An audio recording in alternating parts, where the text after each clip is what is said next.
There's been a lot of talk in the media about the responsibility to hold Donald Trump accountable. And I'm here to tell you that it goes two ways. We're going to hold the press accountable as well. The day after U.S. President Donald Trump was sworn in, the White House was blunt, foreshadowing what Trump himself now calls a war with the media that covers the administration. After first calling some press outlets enemies of the state, Trump doubled down, speaking at CPAC Friday, the Conservative Political Action Conference in Washington. A few days ago, I called the fake news the enemy of the people, and they are. They are the enemy of the people. Because they have no sources, they just make them up when there are none. Much of the White House press corps is still bristling after the administration barred CNN, the New York Times, and other major news outlets from a routine off-camera briefing called a gaggle.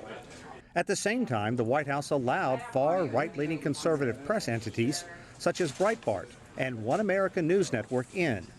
The New York Times is firing back by planning to run this commercial during the widely watched Academy Awards on Sunday night.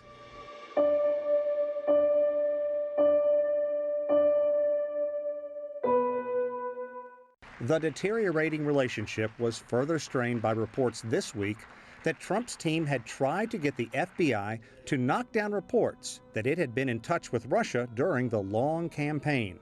The White House calls the reports indefensible and inaccurate. Congressional members on both sides of the aisle are growing uneasy with the feud. I think that the president could do a better job of building bridges, building relationships.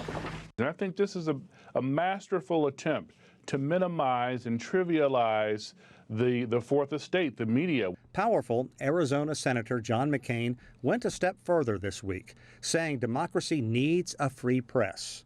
Without it, he said, I'm afraid we would lose so much of our individual liberties over time. That's how dictators get started.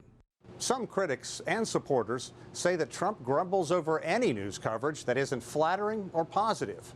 But the U.S. remains a bitterly divided nation, and Trump's stance plays well among his solid conservative base that also supports his attacks on China, immigration, and efforts to enforce a travel ban.